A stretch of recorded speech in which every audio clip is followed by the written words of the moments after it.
Hey, happy Halloween. Marsha Grace here, your calm and creativity connector. Or almost Halloween, right? Tomorrow's Halloween, and it's my favorite holiday, I think. Always has been because I love trick or treating with my kids when they were little, and I love trick or treating with my grandkids. I don't know what's going to happen this year. I haven't quite heard what's happening yet, but um, we'll see. This year is very different, as we well know. And, as I always say, um, even when we're experiencing fear and frustration and difficulties in our business and in our life, there is a way that you can view your feelings and your thoughts differently so that you can negotiate through these difficult times so that you can find the answers that you need in the midst of all the chaos. Anyway, I hope you love my hat. I put on my little cat necklace and I'm wearing orange. I just really love the holidays. I'm going to take this off because I can't see myself. All right, so today, however, we are continuing our series of stimulating your spirit. And, it's interesting because Halloween, I said, is one of my favorite holidays. And being an interfaith minister, I studied a lot about the different religions and spiritualities. And in the Wiccan tradition, Halloween is a sacred holiday because it's the time when we're closest to the spirit world. And so that's why all these things with ghosts and all the kind of thing of where they've kind of come from. Hi, Michelle. Oh, good to see you. I hope you're doing well. I'm sorry about your loss. Glad you're here. So,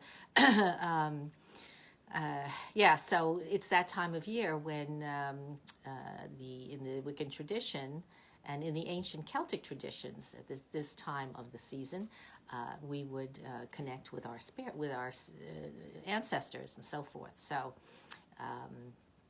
it's a really exciting time. I enjoy it, and it's morphed into this holiday with candy and treats and costumes and all that kind of stuff, which is all fun. So, and I love fun. I think fun is very important, especially when we're experiencing the kind of things we're experiencing now. So I hope you are creating some kind of fun for yourself on Halloween tomorrow, whatever it may be. Safely, of course, safely. All right, but today we're stimulating our spirit, and we're going to talk about, because last week we spoke about how faith, when we stimulate our spirit, it helps us develop faith in ourselves. And that's crucial to happiness and peace. Absolutely, you can't have one without the other. So, but now this week I want to talk about expanding your, what I'm calling, patience ability. Patience ability, because lacking patience creates havoc in our lives. You may have noticed this. I wouldn't be surprised, because let's talk for a second about what the consequences of being impatient could be. And the first things that come to my mind was, when you get annoyed at people, you just kind of walk away and do something to soothe yourself. So you overeat, overdrink, self-medicate, right? To soothe your savage beast, your hurt soul. Because patience is really about feeling that other people don't care about you. And we're going to talk about that in a second. But also, we do negative things when we're impatient. How many times the first thing we've seen, especially in the old movies, if someone was nervous or upset, the first thing they do is reach for a cigarette. So smoking becomes another way to soothe ourselves. Not very good for your lungs, so not a good idea. You do things impulsively when you're impatient. So that's not good for your bank account, right? Because you may be spending more than necessary because of impatience. What about getting on the road and that person cuts you off and you are furious, right? That road rage kicks in, and then you start to do nutty things. You start to weave in and out and lose focus, lose track of what you're doing. So those are the consequences of impatience, and we don't want that, right? We don't want that for ourselves. So what can we do? What can we do to bolster our impatience? And that comes, as I said, through stimulating the spiritual part of your nature, because we can do other things, which I'll mention now, things physically to help ourselves, and that's really a really important first step. We must do those things as well, but ultimately we get to the real crux of the issue. So let's talk about the first thing that we can do is to breathe consciously, especially if you find yourself really losing patience with somebody or in a situation, is to just stop and take a couple of deep breaths, as we will do at the end of this little discussion. We do every week, if you hang around for our breathing and little meditation. So that's the first thing you can do, and that will help you. Thank you for the love. I love it. That will help you to reframe where you're at so that you can let that impatience subside. So breathing, very, very helpful in the immediate moment. Another thing is you want to become aware of your surroundings, of the people around you, and what is causing this impatience. What are you impatient about? If it's I don't know, if you're stuck, you can't, this happened the other day. I was going somewhere and I couldn't find a parking spot. And luckily I had left enough time to kind of drive around for a while and wait for somebody to leave, which they did. So that was good. But if I had been late, if I had been, under that kind of pressure, that would have created this sense of impatience of not being able to find a spot, and who knows what would have happened. Okay, so again, those are the kind of things that cause us to experience impatience and afford us other opportunities to look at it differently. So, okay, so become aware of your surroundings and the people around you. Notice them. It's not all about me. If it's all about me, that's where we get into trouble. But when you start to ask yourself questions like, what does this person need from me now that I can do to be helpful? Or what do I need from them? How can we have a conversation so that this impatient feeling that I'm having can subside? By noticing our surroundings and by paying attention to the people around us, we can ask those questions and recognize we can come from a helpful place rather than an impatient place, and your life will be totally different as a result. So that's a good idea too, to think of that. And as I said, be prepared. Be prepared. That's next on my list is, for instance, again, I'm in the car, not so much anymore, but I used to be, and I always have a book on an audio book. So I listen to audiobooks in the car because it's engaging, it's entertaining, and even if I get caught in a traffic jam or there's an accident and we're at a standstill, I'm not sitting there drumming my fingers on my steering wheel because of annoyance and impatience, because I'm enjoying the story. I know I'll get there eventually, and it'll clear up. And meanwhile, I'm entertaining myself. So if you prepare ahead of time for situations, for circumstances, for meetings, for if you think you might be having a time of difficulty with a particular person, if you can think about how that conversation might go and what you might say that could smooth out the rough patches, you won't feel that impatience. So that's I think that might be something you can think about. All right, what else? Well, this one again. This is something that is a little bit more difficult to do, but something that if you do it, you will be a new person, and that is to embrace your impatience. To actually embrace the discomfort, because what really is impatience? It's a separation, an alienation from the people and things around you. You're feeling uncared about.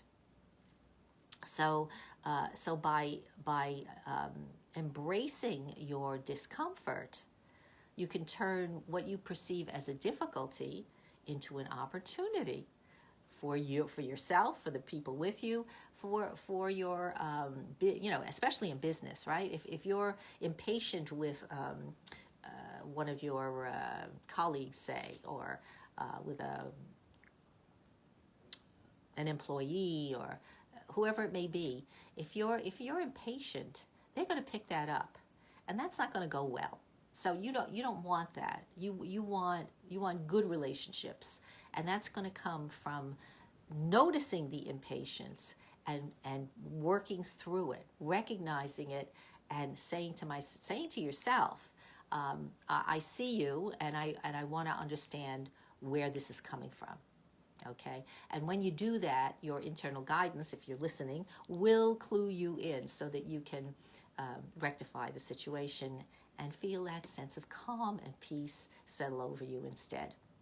Okay, the last thing, and this is, I've been talking about this now for weeks and weeks in various different ways, but again, it applies in this instance as well, that you need to take care of yourself, because impatience comes from a sense of judging others as not caring about you. They don't care about you. Oh, they don't care about me. I can't put up with this. This is no good, and I'm out of here, right? And you just kind of take off.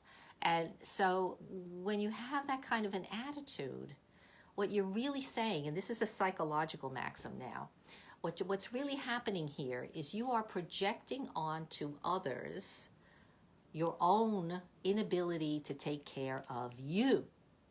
You're saying they're not taking care of you, but in truth, it's you that are not taking care of you. So notice that.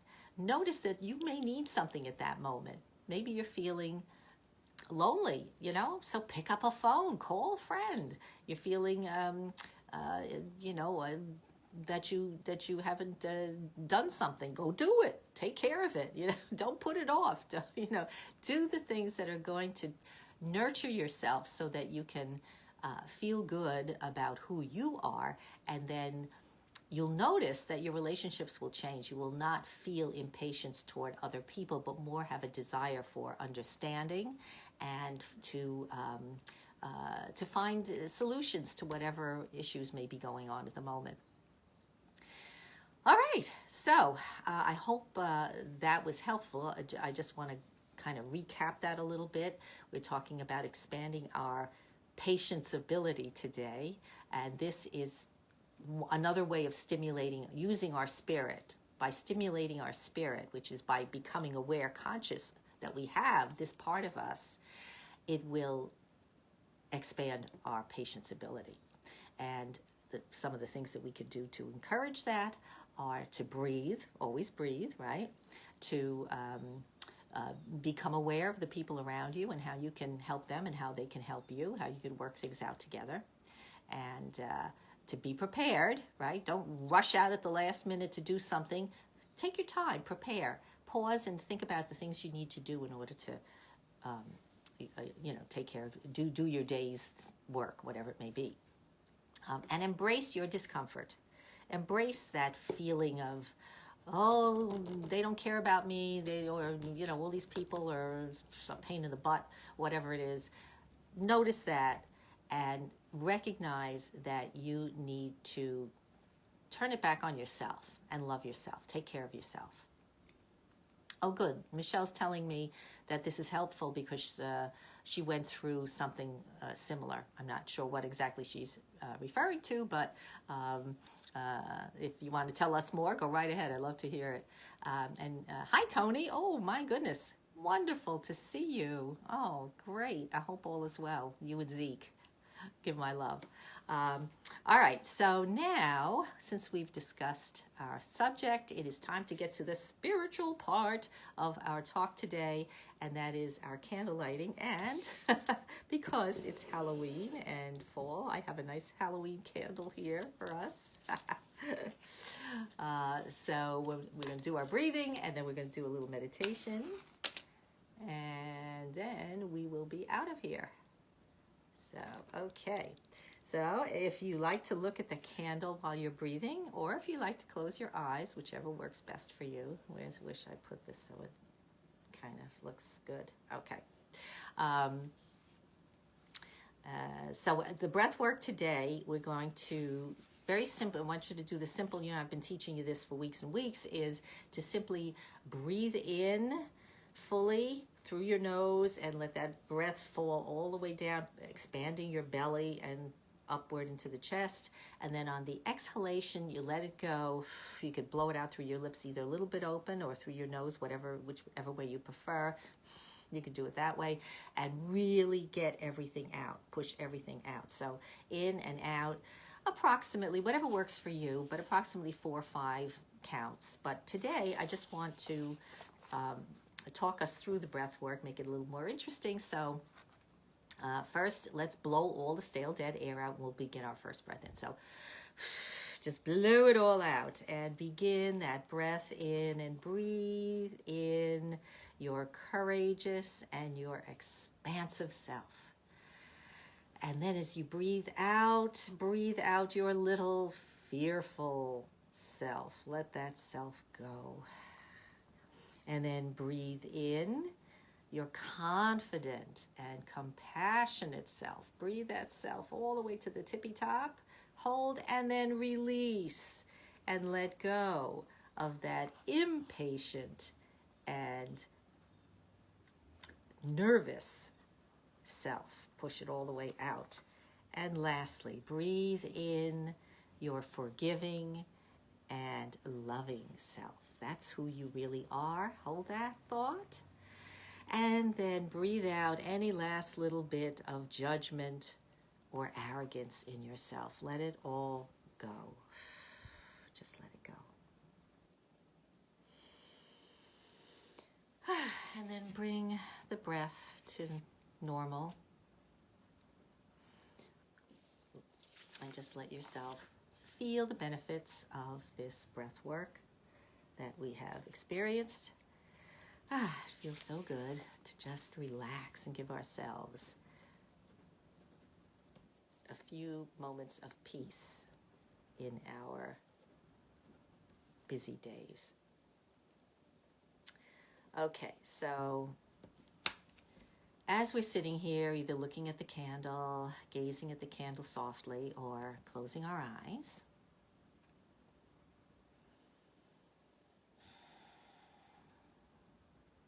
feel the stillness and the quiet of the moment.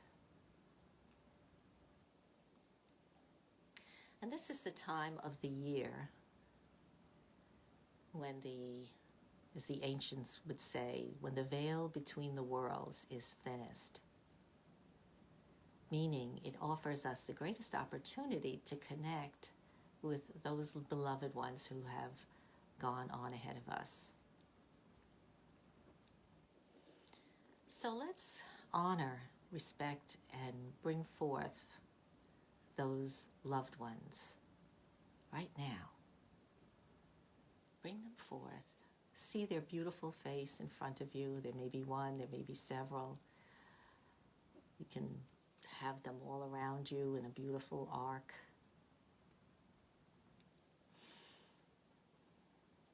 If you're my age, you've lost quite a number of beloveds, and so there's much to honor and celebrate. So see these beloved ones and see them smiling at you. See them sending you their love, radiating their love for you. And know that they are always with you in your mind. You may not be able to see them with your physical eyes or hear their voices with your ears, but their memory is always with you. And so here we can take this moment to have a little conversation with one or more of these beloved ones and let them speak to you. Let them offer their wisdom or their love and whatever you need to hear right now. So I'm just going to be still, and then I'll bring us back with my bowl in a moment or two.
All right.